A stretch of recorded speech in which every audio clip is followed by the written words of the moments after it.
In the forgotten corners of Asia, where the jungle eats what time has left behind, and prayers are whispered, not spoken, there live stories that were never meant to be told.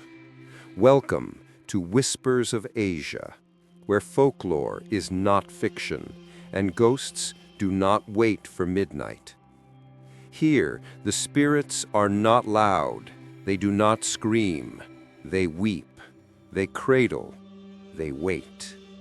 Each tale is a thread pulled from ancient ritual, a curse carried through generations, a name no one dares to say after sundown. Tonight, we bring you one such whisper, a story of banyan roots, forgotten guilt, and a widow who still waits beneath the blood moon. Listen closely. But whatever you do, never answer when she calls your name. The bus wheezed to a stop in the middle of nowhere.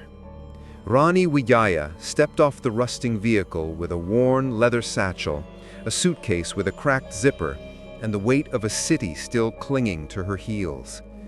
She stood at the edge of the road as the bus pulled away, coughing out exhaust like a final sigh before disappearing into the trees. There was no station, no sign, no welcome. Just earth, heat, and the quiet hum of something ancient beneath it all. This was Dusun Sawa, a village not found on tourist maps, not spoken of on blogs or travel shows.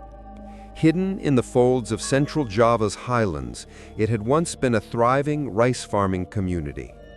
Now it was little more than crumbling rooftops and winding dirt paths being slowly devoured by jungle vines. Her assignment was temporary. 3 months, the ministry had said. A rotation. Rural education outreach. Bring structure, modernity, hope. Rani had laughed at the idealism of it. Jakarta was full of that. Programs dreamt up in glass offices by people who had never stepped foot outside the city. She didn't come for hope, she came to escape. After her mother's death, the capital had grown suffocating. Her classroom, once vibrant, became a haze of noise and empty gestures. The air tasted like regret. So when the reassignment email arrived, low priority, far-flung, forgettable, she accepted without blinking. A local man with a weathered hat and a voice like gravel was waiting with a wooden cart. He said nothing as he loaded her things, offering only a small nod. Rani tried to make conversation as they rolled along the village trail, but he remained silent. Just the rhythmic creak of wheels over stone and the distant call of jungle birds filled the space. The deeper they went, the narrower the path became. The jungle seemed to fold in on itself, branches arching like ribs, sunlight flickering like candlelight. It smelled of damp soil, of moss, of something older than rot. She noticed offerings placed at tree roots, banana leaves holding rice, red petals, coins, tiny umbrellas made from twigs, rituals, respect. And then she saw it. A banyan tree. Massive and hunched like a forgotten god, its roots spilled from the earth like tendrils, weaving into the dirt road, climbing over stone, hugging a crumbling wall nearby. Draped in thin red cloths, the trunk bore scorch marks and moss, and at its base, a worn cradle made from wood and vines. Empty. The cartman averted his eyes. "That tree," Rani began, her voice quiet, but the man only muttered, "We do not speak of it after sunset." Then he pulled the cart harder, as if trying to outrun something behind them. The house was older than it looked in the faded photocopy she'd been given. Nestled near the edge of the banyan grove, it was built in traditional limasan style, sloping wooden roof, carved window shutters, and steps that creaked like old bones. The garden was overgrown, the walls kissed by mold, but it stood firm, a place with memory. Inside, the air was thick, not with dust, she had expected that, but with silence, the kind that feels like it's listening. A single photo remained on the wall, a sepia-toned image of a woman in a kabaya, eyes hollow from age or grief. No name, no frame. The local coordinator had already left a few supplies: water, canned food, and a mattress on the floor. "Villagers don't rent this house," he'd said over the phone, sounding awkwardly. "But we arranged it for you. It's close to the school." No one explained why no one else lived here. She unpacked in silence, set her books on the shelf, opened the windows, watched the light shift through the banyan trees, long shadows stretching like arms across the ground. She didn't notice the lullaby at first, just a soft hum under the breeze, a woman's voice, distant, singing in a language she didn't know. Not Javanese, not Indonesian, something softer, older. She leaned out the window. Nothing. The air was still. She shut it, locked it, and told herself it was the wind. The village school was a short walk down a stone path broken by roots. There were only 8 children in her class, ages scattered, uniforms faded, but they greeted her with shy smiles, curious stares. Their dialect was thick, but Ronnie had taught in enough remote areas to understand the rhythm of it. She noticed something odd. None of the children sat near the window. When she moved a chair to the front left corner, one boy whispered, "That seat is for the one who comes at night." She thought he was joking. Later, while erasing the chalkboard, she found a name written faintly behind layers of dust. Lattice. The handwriting was too small for a child. That night, the lullaby returned. Clearer this time, still in that unknown dialect, Sundanese, she later guessed, melodic but mournful. It came from the direction of the banyan tree, floating through her window like breath. She shut it again, drew the curtain, locked the door. But then she noticed something chilling. Small prints, muddy, trailing from the front door, across the living room, and stopping at the edge of her bed. She hadn't left the house since sundown. She checked the locks, all untouched. Her phone had no signal. Her flashlight flickered though the batteries were new. She sat up the rest of the night, the lullaby playing on repeat inside her mind, like a broken memory trying to be heard. The next morning, one of her students didn't show up. Little Andre, 6 years old. He lived in the hut closest to the banyan grove. His mother was inconsolable. She kept whispering, "She took him. He heard the song." She tried to ask questions, police, search party, anything, but the villagers said nothing. They avoided her eyes. Instead, they gathered at the banyan that evening, lighting small candles in a circle, silent, stoic, mourning without words. No one spoke of the tree, but everyone came to it. And just like that, the village folded back into silence.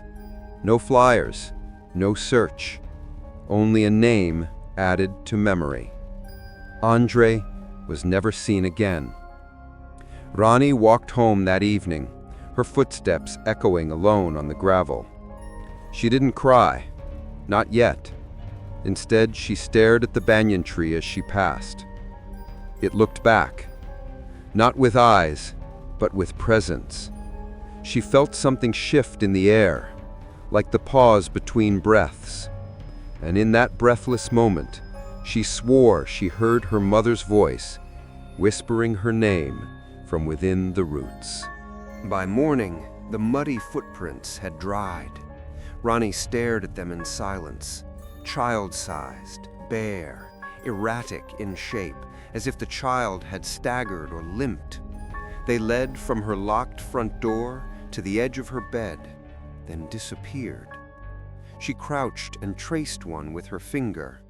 The prints weren't smudged, no dragging, no repetition, just one clean trail, like someone or something had walked in and never left. She checked the windows. All were bolted from the inside. The floor was made of teak wood, dry and solid, with no signs of water damage. Nothing was broken, nothing was missing, except her sense of peace. That day at the village school, only 6 children arrived. Andri's absence loomed like a shadow in the corner of the room, unspoken but deeply felt. She tried to keep the lesson going, phonics, basic math, but their eyes kept darting toward the door or the window, especially the window. During writing practice, a girl named Siska suddenly stood up and whispered, "He's still here." Ronnie's chalk froze mid-word. "What do you mean?" Siska pointed to the empty chair at the back of the room, the same one no one ever sat in. "He came back last night. I saw him standing in the field. His mouth was open, but he didn't make sound." The other children shifted uncomfortably. Another boy, Ragmet, muttered under his breath, "He walked into the roots." Ronnie tried to press further, but they fell silent, their eyes dulling the way children do when they've been taught not to speak. Fear wrapped around them like a second skin. She wanted to call their parents, but there were no phones, no records, only names and hushed lineages. She felt the edges of something larger, older, circling her. She walked home slower that day. Every leaf seemed to turn toward her. Every shadow stretched a little longer than it should. That night, the lullaby returned, but this time it came not from outside, but inside the house, soft, muffled, like someone humming through cupped hands. The melody slithered through the wooden walls, through the gaps in the ceiling, as if the house itself remembered the tune. She stood in the center of her living room and turned in a slow circle, heart pounding. And then, a knock. 3 slow taps against the back wall. Not the front door, not the window, the wall itself. Ronnie held her breath, and again, knock, knock, knock, followed by a child's laugh. Short, wet, close. She backed into her bedroom, locked the door, and sat with her back against it. Her flashlight flickered. The batteries were new. She had changed them just that morning. Still, the light dimmed and brightened erratically. She reached for her phone. No signal, just one notification on the voice memo app. Recording had been triggered automatically by her sleep app. Duration, 1 minute, 7 seconds. Time, 2:39 a.m. Audio, lullaby, language unknown. Her fingers trembled as she hit play. A woman's voice, gentle and cracked with sadness, sang in a dialect Ronnie couldn't identify. After 15 seconds, the recording changed. The voice deepened, distorted, as if moving underwater. Then came a whisper. "Ronnie, Ronnie, buka pintu." Open the door. She dropped her phone. The next morning, she walked to the village head's house. Pak Gunarto was a thin man with a weathered face and sharp eyes that had seen more than they wanted to. He invited her to sit on the bamboo veranda, poured her bitter tea, and waited. She didn't speak for a long time. When she finally told him about the lullaby, the footprints, the voice, he listened without blinking. When she finished, he only said, "Do not answer when she calls your name." "Who?" she asked. His face tightened. "We call her Ipu Manangis, the Weeping Mother." He told her only fragments, never in full. A woman shunned long ago, a body left hanging during the eclipse, a banyan tree that grew around her bones like a cradle, children taken, not to be harmed, but held, not stolen, claimed. She never had her own, so she waits for those who are forgotten. "Why me?" Ronnie asked. Gunarto looked past her toward the trees. "Because she knows your voice. because you still hear your mother in the dark." Rani felt a sudden chill pass through her chest. It wasn't fear, it was familiarity.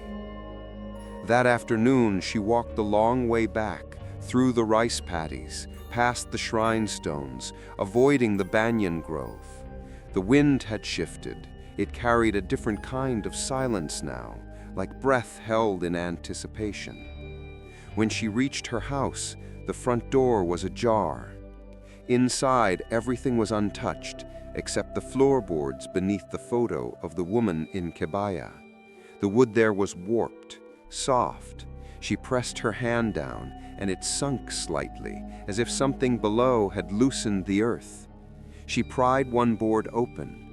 Underneath, wrapped in damp batik cloth, was a small hand-carved toy. A horse, cracked and faded, the wood swollen with moisture, the paint nearly gone. She remembered one just like it.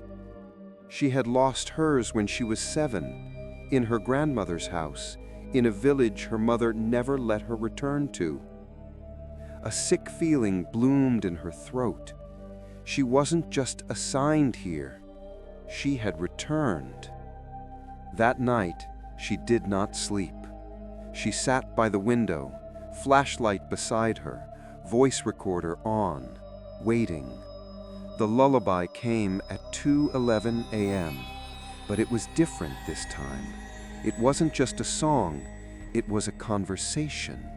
2 voices, one weeping, one whispering, and in between the lines her name was spoken again, first soft, then firmer, then pleading, "Rani, anakku, pulanglah." My child, come home. Her mother used that tone only once in her life. The night she almost drowned, the night her grandmother made her kneel before a banyan tree and press her forehead to the roots, whispering the names of ancestors she never knew. The night her mother grabbed her and left without a word and never returned to the village again. At 3:07 a.m., her flashlight died. At 3:09 a.m., the knocking began again. 3 taps, then 4, then silence. She sat there in the dark, breath shallow, heart loud. And then her phone buzzed. No number, just a voice message notification. "Rani, it's me, Bukala, just for a moment." Her mother's voice, tired, gentle, familiar. Rani stood, feet moving on their own. She reached the front door and placed her hand on the handle. Her breath caught. The lullaby was right outside now, a voice humming against the wood. She heard the rustle of cloth, the soft squeak of a cradle. A pause, a whisper. "Anak anak menunggu." The children are waiting. She didn't open the door, not that night, but she wanted to. She still wants to. Even as the banyan tree roots press closer to the house, even as her students speak in whispers and never draw with crayons anymore, only with charcoal. The third time she heard her name, it was spoken from inside the house. Not outside the window, not behind the walls, from within. Rani.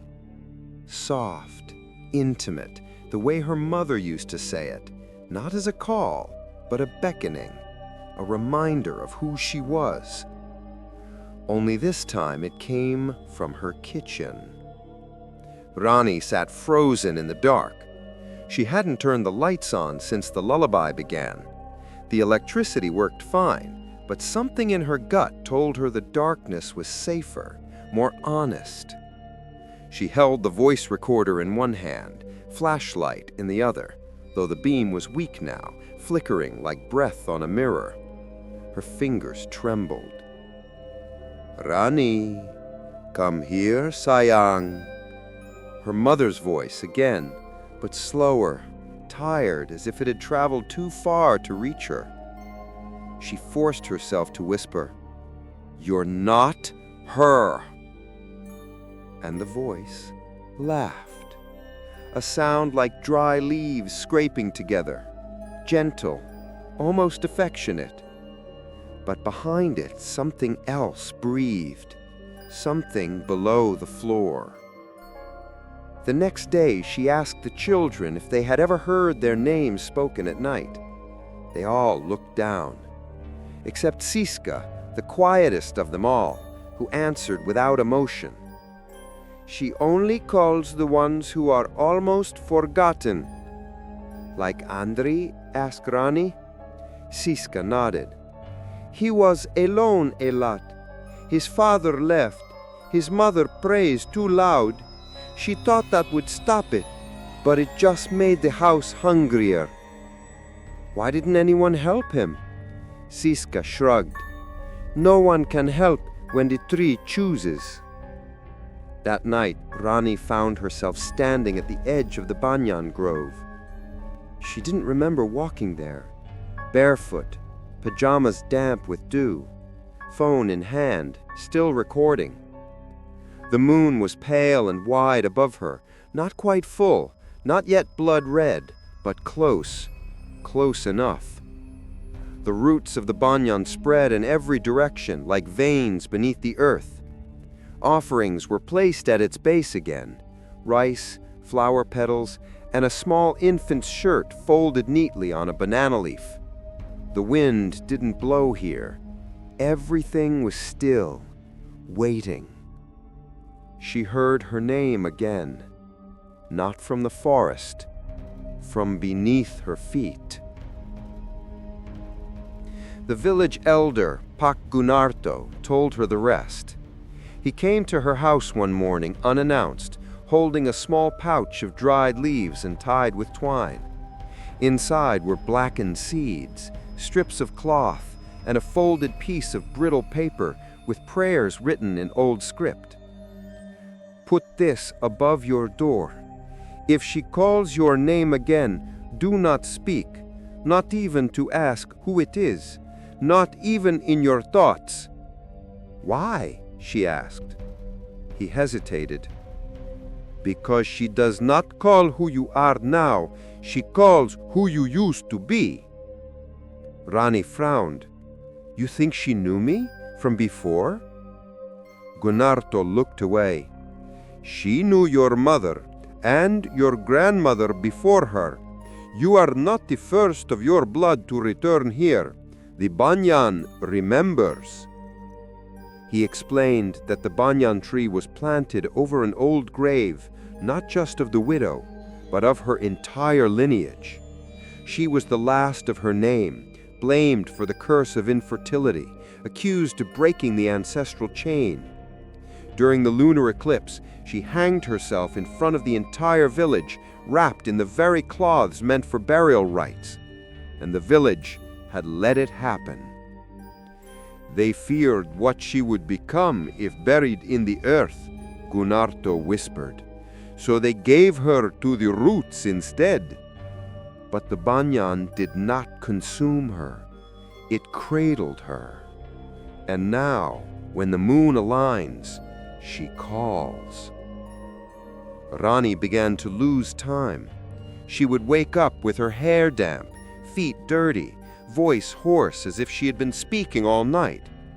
Once she found herself standing in front of the mirror, pressing her fingers into her cheekbones as if trying to remove a mask. Sometimes she heard whispers through her phone, even when it was off. They weren't recordings. They were live. The villagers avoided her now. Children stopped making eye contact. Even the dogs wouldn't follow her home. The house began to change too. The floorboards creaked in a new rhythm, almost like breathing. The walls warped slightly, and her reflection in the glass began to lag, smiling half a second too late. And one morning, she found a note on her table, written in neat, unfamiliar handwriting. Only speak to someone who is always ready to return. She didn't remember writing it, but it was in her notebook. She returned to the tree during daylight. The cradle was gone now. In its place was a small pair of shoes, children's shoes, mud-cucked, one strap broken. She recognized them. They belonged to Andri.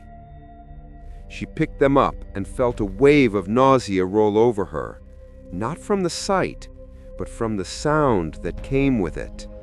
A faint giggle, right by her ear.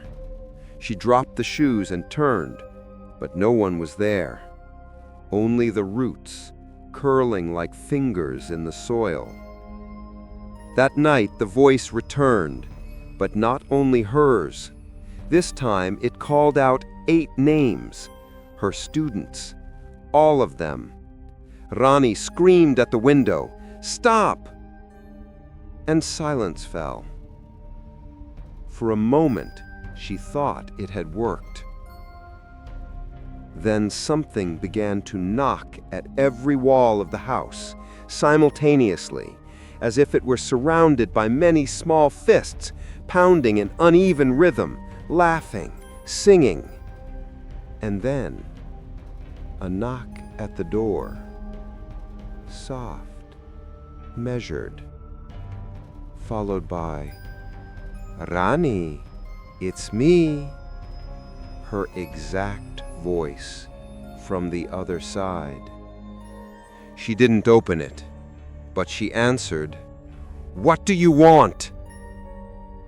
The knocking stopped. Then the voice, her voice, whispered, "To remember, to return, to become one again." And then silence. The next morning, a new message appeared on her phone. Audio file, 43 seconds. Title, Self. She hit play and heard herself. "I don't remember walking here. I don't remember opening the door. I don't remember closing it either. But I think I let her in." The villagers never said her name aloud. They referred to her only in fragments. Dia yang manangis, the one who weeps. Ibu bayangan, the shadow mother. Perempuan yang digantung, the woman who was hanged. But Rani had heard the true name in her dreams. Sri Rahmawati. It came to her like a breath on the back of her neck, whispered not by a stranger, but by the voice of a grandmother she barely remembered, a lullaby in reverse, ending with a cry. She woke gasping. She remembered the banyan. She remembered the cradle. And now she remembered the name. The next morning she searched the abandoned village records stored behind the schoolhouse. Moldy paper, ink faded, files barely legible. But there, between a torn census and a forgotten registry, was the death notice. Sri Rahmawati, deceased during lunar eclipse, 3rd of July, 1913. Cause, suicide by hanging. Body interred at site by village elders due to ritual restrictions. No husband, no children, no family claims. But the handwriting didn't match. The word interred had been added later, as if someone wanted to hide the truth. Rani turned the page. There was no grave listed, no plot assigned, just a single notation in red ink. The roots have taken her. That afternoon, she asked Pak Gunarto again. This time she did not plead, she demanded. And for the first time, he relented. They sat by the banyan tree as dusk bled into the soil. No one else came near. Even the birds avoided the branches now. He spoke slowly. Sri Rahmawati was my great-aunt. She was born in this village, educated, kind, but she could not give her husband a child, and in those days that was a curse more feared than any spirit. Her husband left her. The family disowned her. They claimed her womb was cursed, that she had blocked the line of blood. When illness struck the rice fields, they blamed her. They made her wear white, the color of mourning, of failure. And during a lunar eclipse, a time when shadows eat the moon, they brought her to the banyan tree and left her there. They said she chose the rope herself, but it was they who wrapped it, they who sang the lullaby as they watched her climb the roots and hang herself like a broken offering. Afterwards, no one touched her body. No priest came. No cleansing rites. No white cloth wrapped her bones. They let her rot in silence. And the banyan, a sacred tree known for bridging worlds, grew over her, root by root, as if hiding the shame of it. She weeps now, Gunarto said, eyes distant, not for revenge, but for what she was denied. Ronnie's voice cracked. Children? He nodded. And a name, a face, a place. She is not vengeful, she is hungry, and when the moon turns red, the banyan opens, and she calls. Why children? Because they are easy to carry, easy to comfort, because they never look away. And me? Ronnie asked. Why me? Gunarto looked at her then, his voice barely above wind. Because you carry her blood. The memory hit her like heat. Her mother, pale with fear, whispering not to speak Sundanese. Her grandmother making her kneel before a shrine made of bark and bone. The scent of clove smoke and dried blood. A lullaby she had hummed once at 7 years old and had never remembered learning. The words came back to her now. Bobola anak tanah, jangan tangis ibu sunyi, malam ini bulan merah, waktunya pulang ke bumi. Sleep, child of the soil, do not cry for mother's silence. Tonight the moon is red. It is time to return to earth. She whispered it aloud, and something deep within the roots shifted. That night the lullaby didn't come, but a cradle did. At her doorstep, small, handmade, woven from vines and string. Inside was a single lock of black hair, coiled like a sleeping serpent. Ronnie did not touch it. She sat beside it until dawn, unable to sleep, unable to cry. When the sun rose, the cradle was gone, but her bedroom was full of footprints again. Not just muddy this time, bloody. Tiny toes, bare heels, a dozen or more, leading to her bed and circling it. The next school day, her class was empty, except for one girl, Siska. The others hadn't disappeared, not yet. Their parents had simply stopped sending them. They say you're attracting her, Siska whispered. Ronnie knelt beside her. Do you believe that? The girl did not answer, but she handed Ronnie a drawing, charcoal on rough paper. It showed the banyan tree, a woman in white, a face obscured by long hair, and beneath her, many cradles, and in one of them, a teacher. Ronnie went to the tree that afternoon, one last time. No more fear. She pressed her palm to the bark, and this time it responded. Warmth pulsed beneath her fingers, a heartbeat, or something like it. She felt her own chest tighten, her breath catch, and then a voice, low and mournful, vibrating through the wood. Not her mother, not her grandmother, her own voice. I never asked you to suffer. I only asked to be remembered. Don't you remember how it felt to be forgotten, to be emptied, to be held by no one? I remember, Ronnie whispered. The root beneath her shifted, parting the soil. A hollow space under the tree opened, no larger than a child's grave, and inside it, resting gently on layers of decayed batik, was a mirror. Cracked, familiar, Ronnie's childhood mirror. One that she had broken at age 12, and one that had been buried with her grandmother, who died in Jakarta, far from this village. How had it returned here? She picked it up. Her reflection stared back, fractured. But the face was not hers. It was older, wearing white, and weeping. That night the eclipse began.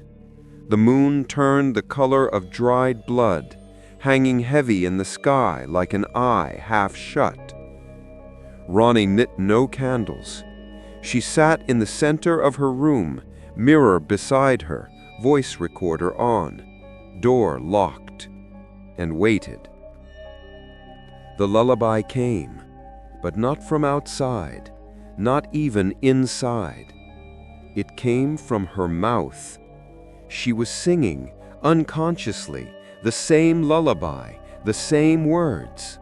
She clamped her hand over her lips, but the song continued, echoing from her chest, her stomach, her womb. She dropped to her knees. The air thickened, the floor groaned. And then, at exactly 2:44 a.m., she heard the final sound of the night, a soft cry, like a newborn, from under her bed. The sound under her bed was unmistakable, a cry, newborn, fragile, wet with need.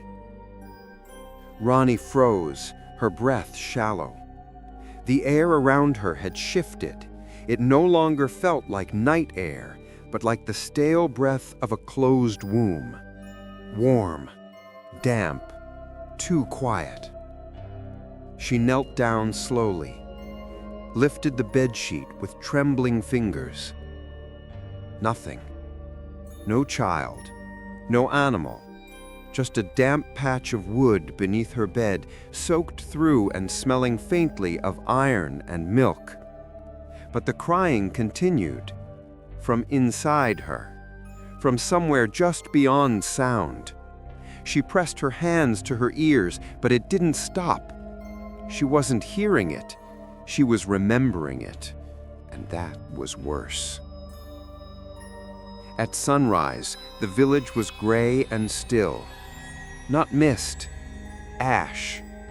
Tiny fluttering particles drifted through the air like falling feathers. Ronnie rubbed her eyes. It wasn't ash from fire. It was dried banyan bark, flaked and powdered, falling like the dust of old skin. The banyan tree had begun to shed. Its bark cracked open in long vertical lines. She passed it on her way to the school and paused. There, beneath its roots, were cradles, 6 of them, hand-woven, fragile, shaped from vine, cloth, and bone. But they were all empty. No dolls, no toys, no offerings, just silence and the faint imprint of something once held. Ronnie stepped closer. One of the cradles rocked slightly. She touched it. A sudden flash of heat crawled up her arm, a memory not her own, flooding in too fast to understand. A rope. A song. A woman's breath held too long. Cloth tightening around the neck. The weight of no one waiting below. She staggered back. Her hands smelled like breast milk and rust.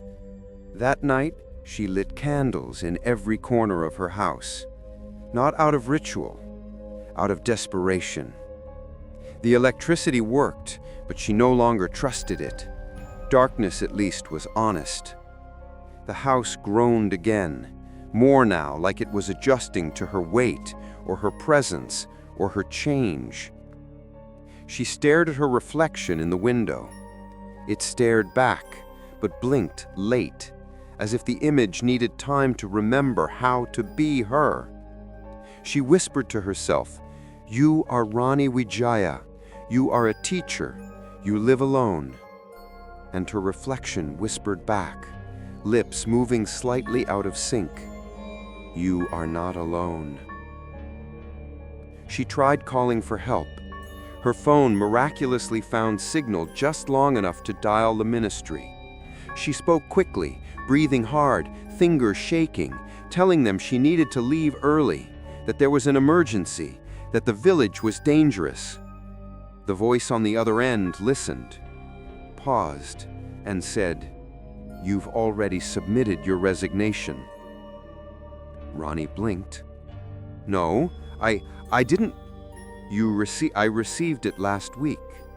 You said you found family roots you wished to stay near. You signed it." Her stomach dropped. "Who signed it?" The voice paused again, then quietly, "It was in your voice, from your phone. You even sent a voice note."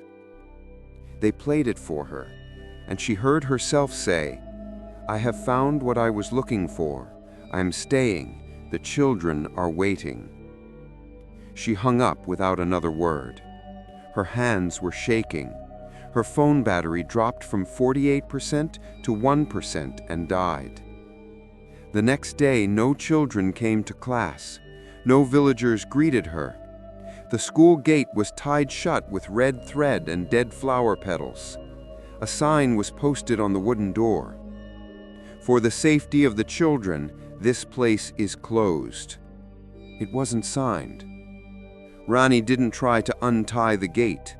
She simply walked. Down the old path, past the fields, toward the tree. The banyan was humming, a low vibration like a throat trying to clear itself after centuries of silence. The cradles were gone now. In their place was a woman, standing with her back to Rani, draped in white, hair long and black, hanging like wet roots. Her arms cradled something invisible, something she rocked gently. Rani's mouth dried. He tried to call out, but no sound came. The woman began to sing. The same lullaby, but the words were different this time. They were names, children's names, and then Rani. The woman turned. No face, just skin where eyes and mouth should be, smooth and pale, like wax melted in grief. She extended her arms, offering what she held. Rani stepped back.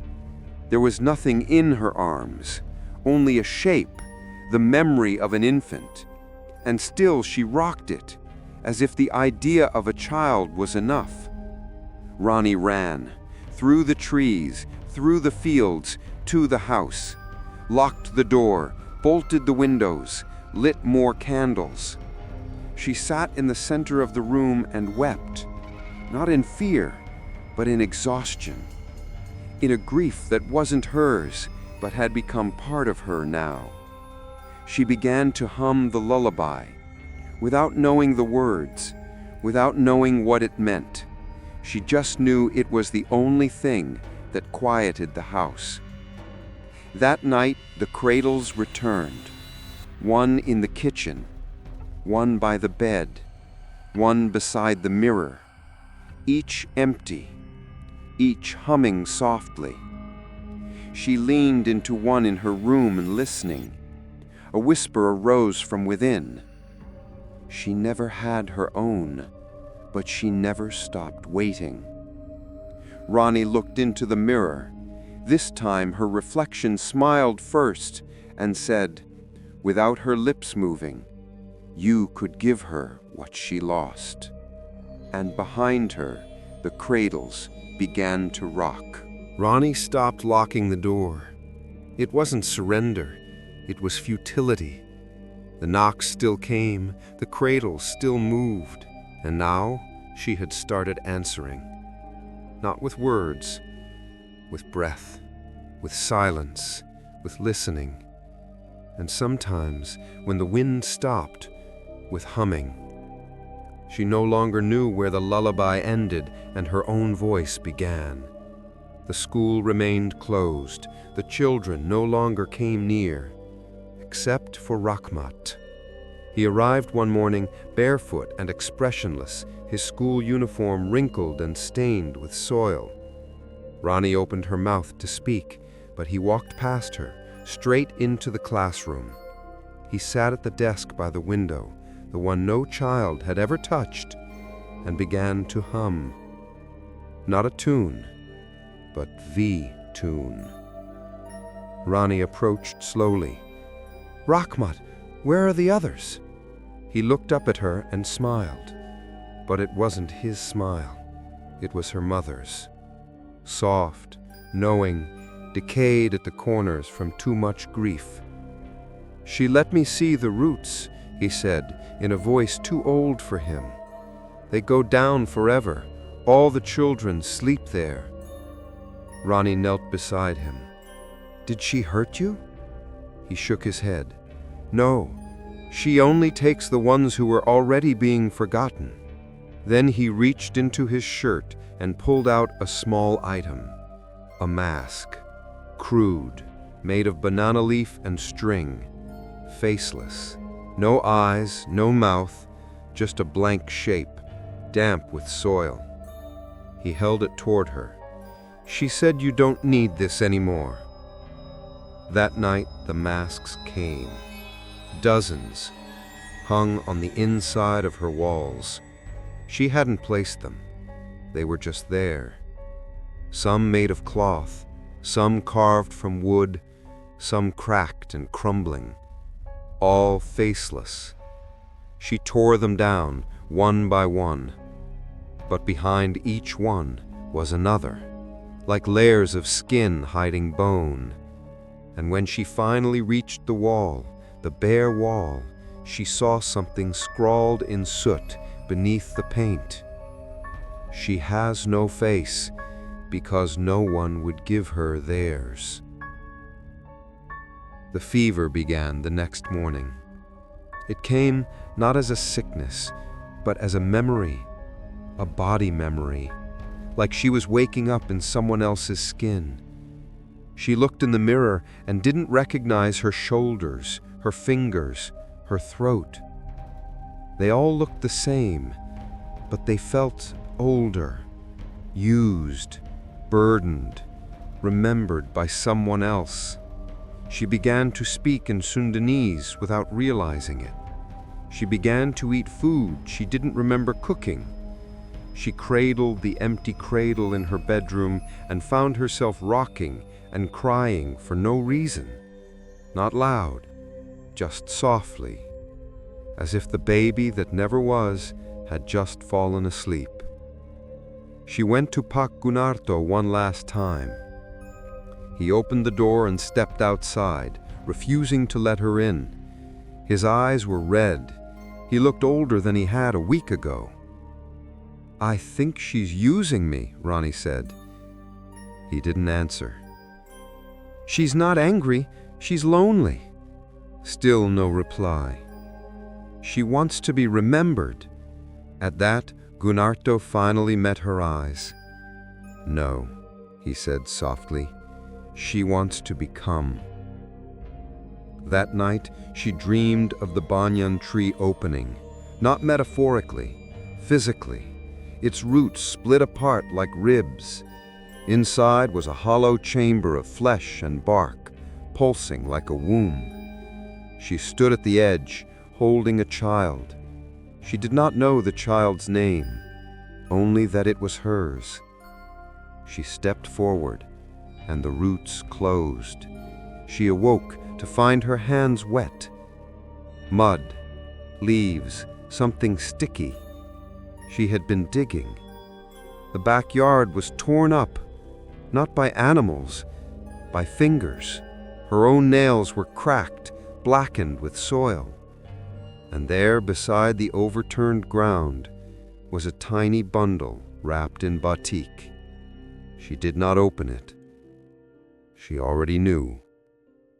A cradle-shaped grave, empty, waiting. The village midwife came the next morning. Rani had not called her. She simply appeared, standing at the doorway, holding a bundle of herbs and salt. She looked into Rani's eyes and frowned. "You're not fully gone yet, but she's wearing you." "What do you mean?" The midwife placed the herbs in a circle on the floor, lit incense, whispered names Rani didn't recognize. She pressed her hand to Rani's stomach, closed her eyes, then pulled away sharply. "There is no child." "I know, but she thinks there is." The possession wasn't violent. It was gentle. That was what made it worse. There were no screams or convulsions, no spinning heads or breaking glass, only the slow blurring of self. Rani began to forget her favorite food, the name of her school in Jakarta, the number of steps from her bed to the door. But she remembered how to wrap a batik cloth for burial, how to sing an old lullaby to a child that didn't breathe, how to forgive a village that watched her die, how to cradle the absence of love like it was still warm. And every night her reflection became a little more quiet, until one day it stopped following her movements altogether. The children began to return, not to school, but to her, standing outside the house at dusk, watching, silent. Some brought small offerings, a doll, a drawing, a torn page from a book. None of them spoke, none of them smiled, and when she opened the door, they were already gone, leaving only masks on her front step, one for each child and one for her. She picked it up. It was different, made of smooth white clay, and for the first time it had a face. Hers, but older, wiser, and weeping. The house had been offered to her as a convenience, close to the school. Recently unused, the coordinator had said. But now Rani knew better. It hadn't been unused. It had been avoided. The villagers knew. They always knew. And they had put her here on purpose. It began with the floor. The wood in the center of the room had started to bulge. Not warp, bulge, like something beneath was breathing. At first, she thought it was moisture, termites, perhaps shifting foundation. But then she placed her ear to the floor one morning and heard something moving. Not rats, not pipes. Breath. Shallow. Rhythmic. Like someone sleeping just beneath the planks. She pulled away, heart racing. The air smelled of old milk and clove smoke, the smell of birth and mourning braided together. Rani began digging that night, not with a shovel. The wood was too soft for that. She used her hands, fingers first, Then a knife. The floor peeled back like old skin. Below the boards, soil, and below the soil, fabric. Old batik cloths, layered like burial wraps, damp, mold-stained, patterned with flowers long faded. She tore them carefully, each one releasing a faint scent of earth and incense. And beneath the final layer, bones, tiny, not human, not animal, carved, wooden bones. A rib cage shaped from teak, arms made from driftwood, a skull whittled and hollow, the mouth open as if in a silent scream. It wasn't a toy, it was a ritual, a proxy burial, a child never born, but buried anyway. She lifted the wooden skull from the grave, and the house groaned. Not the wind, not the foundation, a voice. Low, distant, weeping. She dropped the skull. It rolled once and came to rest facing her. The jaw clicked shut. She ran, out the door, into the village night. The banyan tree glowed faintly in the moonlight, its roots twisting toward the house like vines reaching for home. She found Pa Cunarto sitting at the edge of his porch, smoking a cigarette he never lit. She didn't speak. She just held out the wooden skull. He nodded slowly. "It belonged to her," he said. "To who?" Ronnie whispered. "To the widow? To the child she never had." He told her the story the village buried. The truth. Sri Ramawati, the widow who hanged herself under the banyan, had tried to conceive for years. Doctors, rituals, midwives, nothing. Eventually, she carved a child from wood, named it, cradled it, fed it water, sang to it, wrapped it in batik. She brought it to the village healer, begging for a ritual to give it breath. The healer refused, but the widow performed it herself, at the foot of the banyan, during an eclipse. She sang the cradle song backward. She buried the wooden child in her home and hanged herself before dawn. After that, no woman in the village bore a daughter for 12 years, and every lunar eclipse, a child vanished. No screams, no trace, only cradles left behind.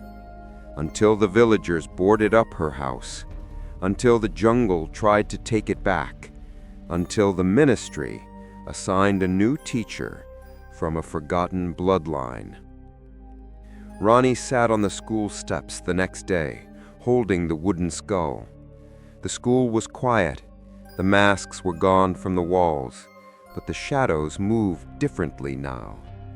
She opened her journal and wrote, "This house wasn't meant to shelter life. It was meant to finish a ritual. And I think I was part of it before I was even born." That night, she didn't light any candles. She lay on the floor above the place where the wooden bones once rested. She closed her eyes and whispered, "I'm here." The floor grew warm beneath her, and for the first time, she felt arms around her, gentle, cool, cradling her from below the earth. A voice hummed from the walls, the lullaby, not to summon, not to seduce, but to soothe. And in the final note, she heard it clearly. "You are the daughter I never had, the one they stole from me. Come home." The moon turned red, not yet full, but close enough to stain the air. It cast a sickly hue over the banyan grove, bathing the roots and bloodlight, turning every shadow into a warning. The eclipse was coming, and the village knew. Doors were shut, windows sealed, offerings laid in silence. At dusk, the mothers began to tie red thread around their children's wrists, 3 loops for protection, 1 knot for silence. No one spoke. No one prayed aloud. Only Rani moved freely, because by now, she was part of it. She saw the boy an hour before the shadow reached the moon. He was standing at the edge of the field, barefoot in the rice mud, staring at the banyan. His name was Jaya, 7 years old, the youngest in her class. Big eyes, thin arms. A mother who whispered too softly. A father who had left in the year of heavy floods. Forgotten, like a story with no ending. Rani called to him. He didn't flinch, didn't blink.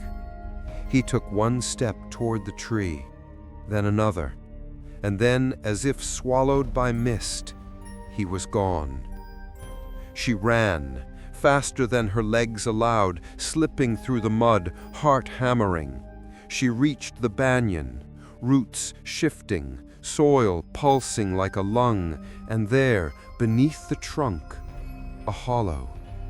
Small, fresh, a cradle carved into the earth itself. Empty, but still rocking. Rani dropped to her knees. "Jaya?" she whispered. No answer, only the hum. Not a lullaby, a heartbeat. Slow, old, plant-like. And beneath that, a child's giggle. Just once, like a memory trapped in bark. She stayed until the wind stopped, until the red moon slipped into shadow, until the lullaby ended in a sigh. She walked home at dawn, barefoot and silent. When she reached her house, the door was open. Inside, everything was as she left it, except for the cradle, now filled with a folded paper. She opened it. A drawing. Charcoal on brown paper. A child standing beneath a tree, arms held up, smiling, and in the roots, a face watching, weeping. The village gathered that morning, not to search, not to speak, but to wait. The way people wait for rain that's already passed. Pakunarto approached her outside the school gates. "He saw him," he said. She nodded. "He was chosen." "No," Rani replied, voice quiet. "He was claimed." Gunarto sighed. Another eclipse, another child, another silence. "Why do you all accept it?" He didn't answer, but the look in his eyes said everything. Because we caused it, and now they were paying in pieces of their own blood. Rani wrote her report to the ministry that night, but it wasn't a resignation. It was a confession, a record. She included names, patterns, the history. She sent it, but the message bounced back, undeliverable, server not found. The file disappeared from her drive the next day. Her laptop crashed that evening, and when she tried to restart it, the only thing that loaded was a recording, audio only, 1 minute long, just a child's voice whispering, "I'm not lost, miss. I'm just under the roots. She holds us here so we don't have to cry anymore. It's not cold. It's like being remembered." That night, she heard multiple voices in the lullaby. Not one, not two, but 7. Each one familiar, each one once seated in her classroom. And in between the verses, she heard her own name spoken again, but not by the weeping mother, by a child. "Miss Rani, can you sing it with us this time?" She didn't answer. She just sat by the window and rocked the empty cradle. And for the first time, she felt the cradle rock back. The sky was the color of bruised fruit, heavy with silence, thick with air that did not move, as if the entire village was holding its breath. The blood moon had returned, this time full, uninterrupted, unmerciful.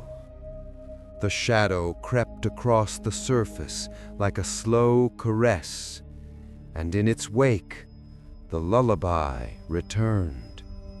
But this time, it didn't come from the tree, or the walls, or her own throat.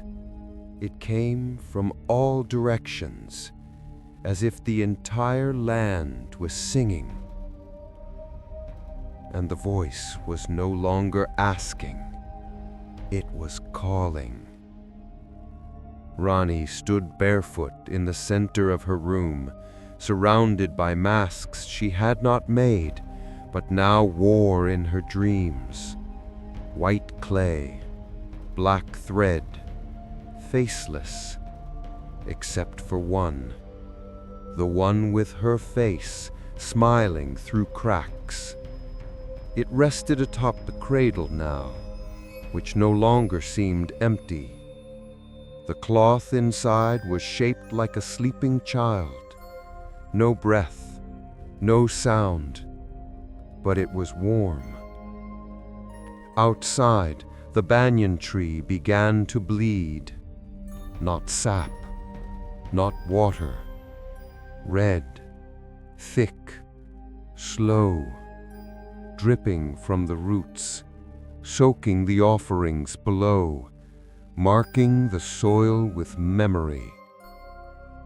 And the villagers, they came, in white, barefoot, each holding a piece of batik cloth, each blindfolded. Women only, no words, just slow procession toward the tree where the roots had formed a ring, like arms curled inward, like a mouth waiting to receive. Rani was already walking before she realized it, drawn, not pushed, not controlled, invited. She crossed the path like stepping through fog, her body light, her chest full of song. She did not hum. She remembered. Every word, every note, every movement of the ritual she had never been taught, but had always known. The women in white stood in a circle, each cradling nothing, but rocking gently, side to side. Some wept, some bled from the eyes. Others simply smiled, mouths twitching from holding back a name too old to speak. And when Rani stepped into the center, they opened their arms.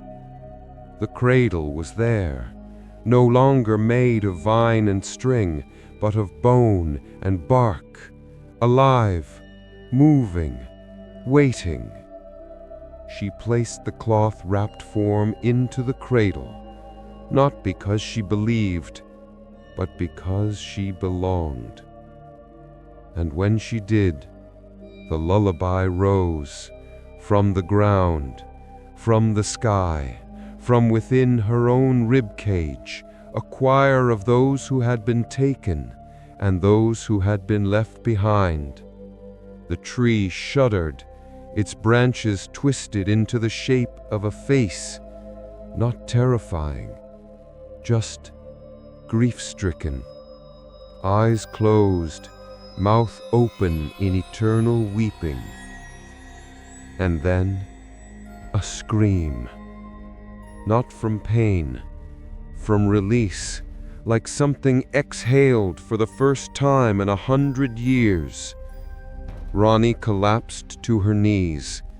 The women removed their blindfolds.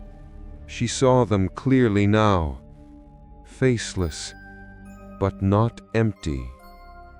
Each one bore the weight of a child never born, and yet they all rocked as if holding something.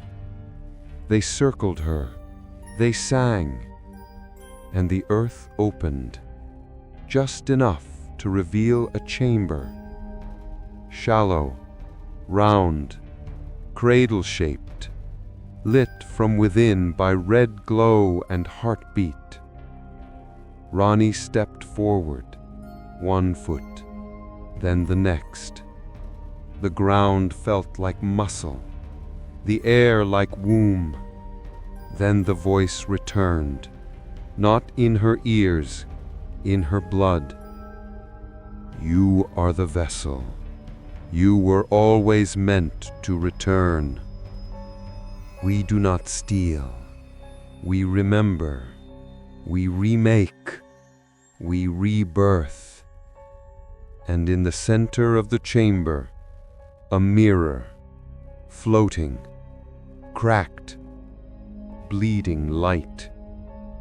She looked into it and saw herself, not now, but as the widow, hanging, waiting, cradling the air, begging to be known again. When she awoke, she was in her bed, alone, the masks gone, the cradle empty.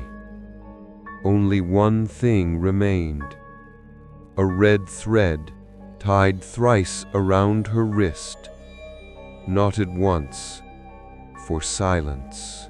She no longer dreamed, not in the way people usually do.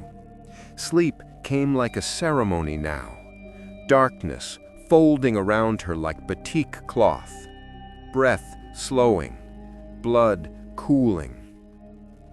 And when she awoke, there were always signs. A red thread left tied to her doorknob, charcoal drawings on the window pane, small footprints outside, pressed perfectly in the dew. She never heard them come, and that was the most terrifying part. She didn't want to. Ronnie spent the morning with the village midwife. They sat on the dirt floor of a hut built without nails, walls held together by banana twine and ancestral memory. In silence, the midwife handed her a bundle, wrapped in yellowing cloth, soft as ash. These were hers, the midwife said, taken from the original grave before they moved her. Ronnie unfolded the layers carefully. Inside, a braid of black hair, still glossy after decades, a carved bone ring broken in two, and a tiny linen tunic, stitched by hand, never worn, not for a child, for a wooden child. Ronnie's breath caught in her throat. "You dug her up?" she asked. The midwife didn't flinch. "No, we uncovered what the village buried under lies. They said she cursed us, but it was guilt that rotted our wombs, not spirits." And the bones? A pause. Still under the banyan, but not hers. Ronnie blinked. "What do you mean?" "Come, I will show you." They walked to the banyan tree in silence. It was smaller in daylight, less alive, but no less sacred. The midwife carried a machete, not for defense, but for truth. They stopped at the north root, thick and coiled like a serpent curled in grief. The midwife began to dig. Not deep, just enough to reveal the cloths. Damp, tightly knotted, one after another, layered, as if someone had buried the same sorrow again and again. And beneath the final cloth, bones, but not human, not completely. They were carved, but stained with blood, twisted, warped, broken.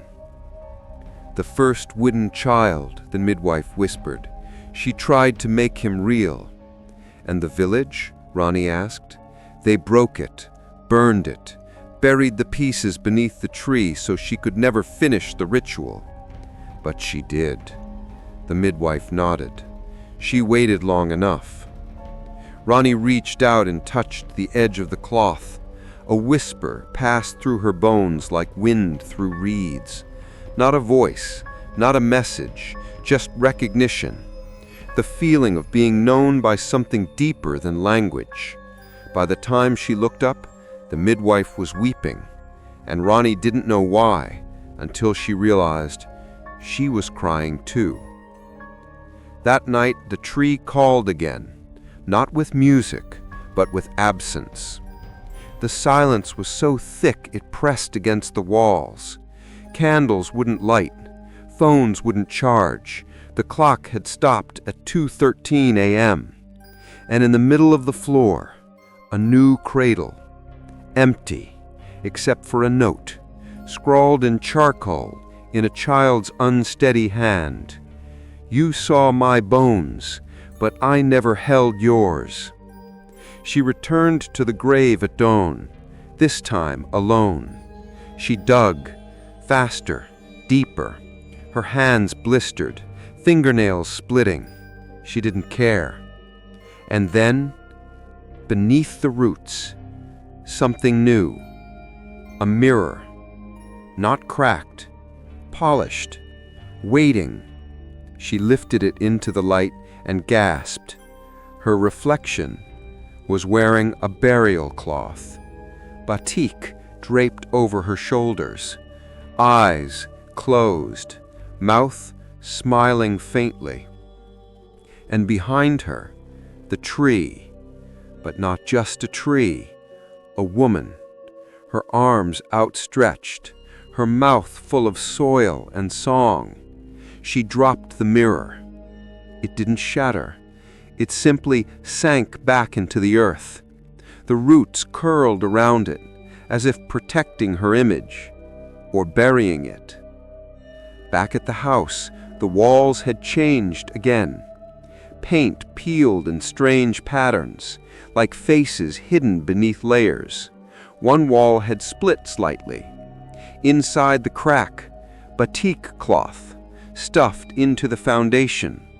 Burial shrouds used as insulation. The house was made from memory, built on bones, layered with silence. And Ronnie, she no longer wanted to leave, not because she couldn't, but because she finally understood. She wasn't being haunted. She was being invited, welcomed, not as a teacher, not as a stranger, but as a daughter returned. It began with an old photo album, one Ronnie hadn't packed. She found it tucked beneath the mattress, wrapped in plastic, its pages bristle with age. Not dusty, just forgotten. The first few pages were blank. Then came black and white portraits, stern faces, unsmiling women in traditional dress, families arranged stiffly like they were posing for grief. And then, a face. Her mother, younger, barefoot, standing before the banyan tree, not smiling, not crying, just watching. Behind her, barely visible, another woman, shrouded in white, face turned away. Or maybe not a woman at all. Maybe just memory. Ronnie brought the album to the midwife the next morning. The old woman touched the photo gently. She came back once, only once, after she fled. "She said she never returned," Ronnie whispered. The midwife's gaze hardened. She lied, but not for herself, for you. She poured bitter tea into cracked cups and added no sugar. "Your mother was born here. Her name was Nia. daughter of Lestari, granddaughter of Sri. Rani's breath caught. Sri Brahmawati? A slow nod. They never told you, because they hoped you'd outrun the roots. But roots remember, even when we forget. The tea tasted like dirt and clove. Rani drank it anyway. Why didn't anyone stop this? The midwife shrugged. How do you stop what lives in blood, what's buried in the spine of your name? You mean the curse? Not a curse, she corrected, a consequence. Rani wandered the village that afternoon, album pressed to her chest like a talisman. She looked at every home like it might speak to her. And one did. An abandoned shack, half collapsed from rot, with a roof grown over in vines. She stepped inside. The walls were covered in ash symbols. Faded offerings still hung from hooks. And in the center, a cradle, carved into the floor. Empty, except for a single item. A comb. Ivory. Cracked. Etched with the initials S.R. She sat on the ground and wept. For her mother, who had run. For her grandmother, who had never been named. For herself, who had come seeking a job, and instead found a history that had been waiting for her like open arms. She wept until she could taste salt and soil, and then she heard the voice again, but softer, more familiar. You came back. Rani looked up. No one there, but the air smelled like her mother's perfume, faint jasmine and iron linen. She turned the comb in her fingers and whispered, I didn't know. And the wind answered, now you do. That night she wrote a letter, not to the ministry, not to Jakarta, but to herself. She began, I am not haunted, I am remembered. She wrote for hours, poured out every vision, every name, every child, every lullaby. She wrote until dawn, and then burned the letter beneath the banyan, not to destroy it, but to offer it. At sunrise, she found a package on her doorstep, wrapped in batik. Inside, a ring of red thread, a folded burial cloth, and a note in delicate cursive. You are ready to grieve what they refused to bury. She buried the comb that morning, at the base of the banyan, wrapped in the cloth beneath a new moonstone. No prayer, just silence, and a single phrase, let her rest. And the tree, for once, did not groan. It sighed, as if something deep within it had finally let go. That evening, she stood before her cracked mirror. She no longer saw a teacher.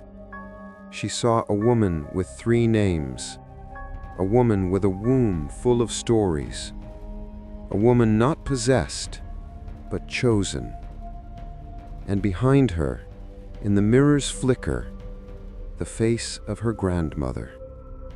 Not weeping, not vengeful, just tired, and finally, at peace. The first sign was the scent. Warm milk and decaying flowers. Rani awoke in the early morning darkness, drenched in sweat, breath shallow. Something had changed inside her. She touched her belly and froze. Not pain, not nausea, a flutter. Faint, rhythmic, alive. She visited the midwife again. The old woman said nothing at first. She simply listened to Rani's story, the blood moon, the cradle, the burial, the face in the mirror. Then she nodded once, solemn and slow. "She's inside you now." "What do you mean?" "Not her spirit. Not exactly. Her longing." Rani tried to laugh. "That's not a thing." The midwife looked her in the eyes. "Isn't it? You've seen what longing can grow into, a tree that devours graves, a lullaby that lasts a century, a womb that remembers what it never held." They performed a ritual that night, in the banyan grove. The midwife placed salt beneath Rani's feet. She lit a bowl of clove smoke, spun 3 times, and whispered into the earth. Then she pressed her hand to Rani's stomach. She flinched.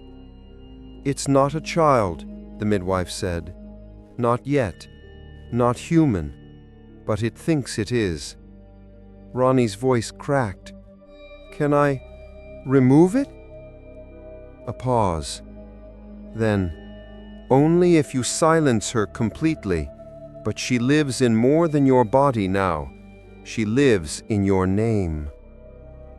The days passed like fog.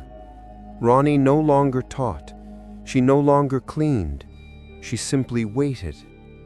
Her belly grew slightly, not round, not full, but tense, tight as a drum before the first strike.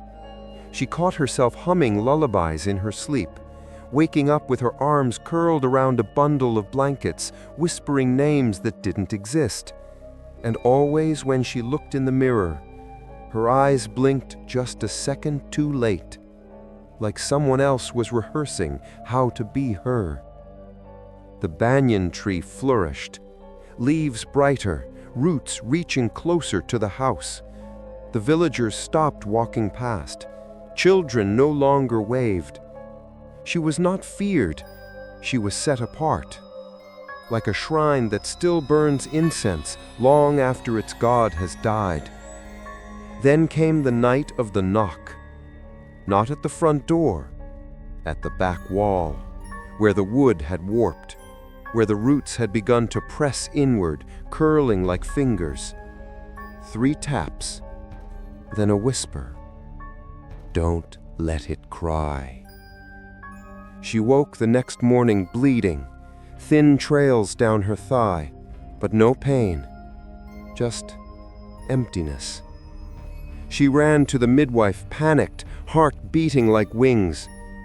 The old woman examined her, frowned. "You are not losing it."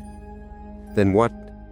"She's testing you, seeing if you'll grieve something that was never truly yours." Rani broke down. "I didn't ask for this." "No," the midwife said softly, "but she did. And sometimes the womb doesn't care who the voice belongs to."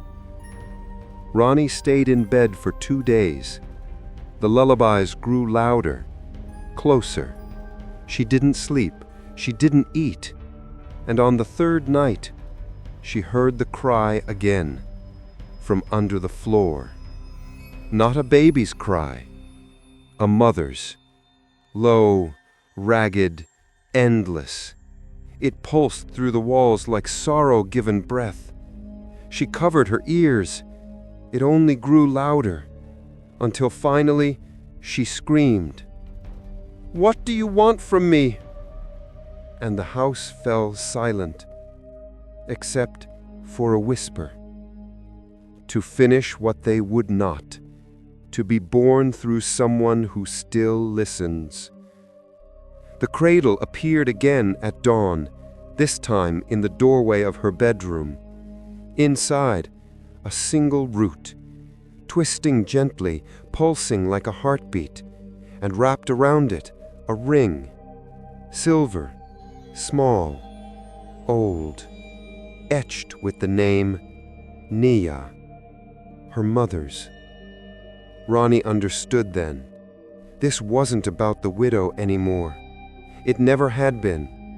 It was about what was left behind. The mother who fled, the daughter who returned, the womb that remembered what it never held. She held the ring in her palm until dusk, and when the banyan tree began to hum that night, she stepped outside, barefoot, alone, cradling her stomach like a woman in mourning, and whispered into the soil, "I'll carry you, but you have to let go of the rest." The wind picked up, the roots twitched, and for once, no lullaby came. Only silence, thick, resting, like a child finally fallen asleep. The night of the eclipse came without warning. No announcement, no whispers, no dreams, only stillness. The kind that feels like the world has stopped spinning, or like something is watching too closely to move. Ronnie sat in the center of her room, candlelight flickering across the warped floor. Her belly no longer fluttered, it pulsed, not with life, with remembrance. Outside, the banyan groaned, the moon turned red, brighter than before, swollen with memory. And from the forest, footsteps, dozens, soft, bare. They didn't crunch leaves, they didn't echo, they simply arrived. Ronnie opened her door and saw them. Women in white, faceless, silent, each cradling nothing and everything. They circled her house, not threatening, protecting, shielding, as if preparing for something sacred to begin. Ronnie stepped barefoot into the dirt. The cradle was waiting at the center of the banyan grove, empty, but carved this time with symbols she couldn't read and somehow still understood. Words about grief, names that had been erased, wombs that had held silence. She touched the rim of the cradle, and her knees gave way. The world shifted, not around her, through her. She wasn't falling, she was remembering. Not her memories, Shree's. The rope was rough, the cloth was wet with sweat and shame. The banyan root dug into her spine. The lullaby played, but no one was singing. The village watched with blank faces. A priest turned away. A mother whispered a prayer too late. And she, Shree, lifted her chin and stepped off the root. Ronnie awoke, gasping. Not in her room, not in her body, but somewhere in between. A liminal space. Roots above her like ribs, soil beneath her like flesh, and across from her, the widow. No longer faceless, no longer weeping, just tired, so tired. Ronnie reached out. Their hands met, and the tree shuddered. The midwife found her the next morning, curled inside the cradle, sleeping, alive, but changed. When Ronnie opened her eyes, she said only one thing: "She's gone." The midwife tilted her head. "Where?" "Back into the root, back into the womb, back into memory." The eclipse passed. The banyan tree stopped bleeding.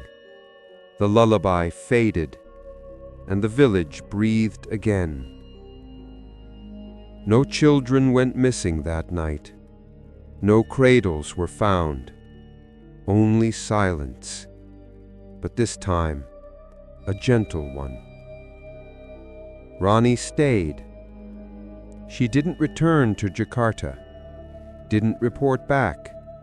She simply lived, walked the paths, tended the soil, spoke to the children, and when they cried, she hummed, not the old lullaby, a new one, still in Sundanese, but softer, kinder, whole.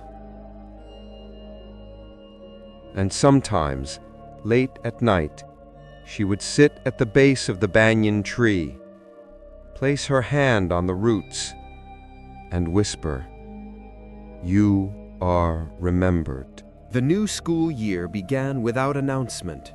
No ceremony, no officials, no banners.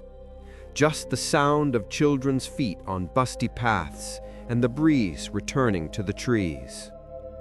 Rani's house remained untouched, but the door was open now, windows unshuttered, curtains moving like breath. No more footprints, no more cradles, only light. A young woman arrived from the capital, another teacher, fresh from university, nervous but bright-eyed, holding a battered suitcase and a stack of new textbooks. The villagers greeted her kindly, but with eyes that looked through her.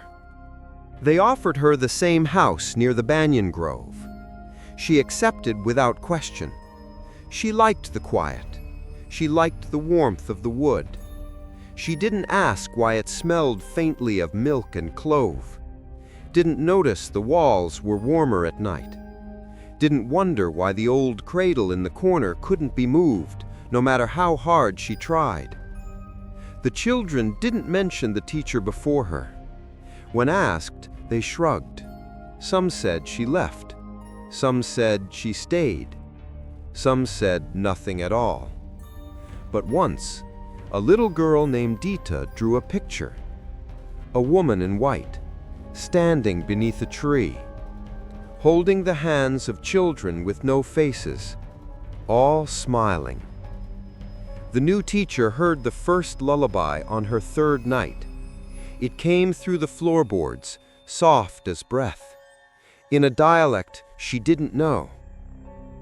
She told herself it was wind, or frogs, or her own mind adjusting to village silence. But the next night, she heard it again, this time followed by a voice, soft, cracked, familiar. Don't answer when she calls your name. She laughed nervously. There was no one there, just the banyan tree swaying gently in the night breeze. On the fifth night, she heard knocking, 3 slow taps, then 4, then silence. And in that stillness, her mother's voice, "Anakku, buka pintu." My child, open the door. She stood frozen, trembling, hand on the doorknob. The cradle creaked behind her, empty, still, but waiting. She didn't open the door. She didn't run. She stood perfectly still and began to hum.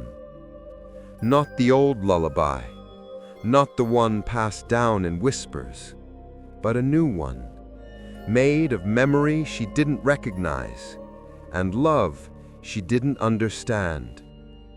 The knocking stopped, the air settled, and far in the distance, beneath the banyan's roots, a lullaby hummed back. Not as a summons, not as a trap, but as a promise that some things don't end. They simply take new names, new voices, new wombs, new songs. And somewhere beneath the earth, wrapped in batik, surrounded by the roots of a grieving tree, the widow rested, not forgotten, not feared, just finally held.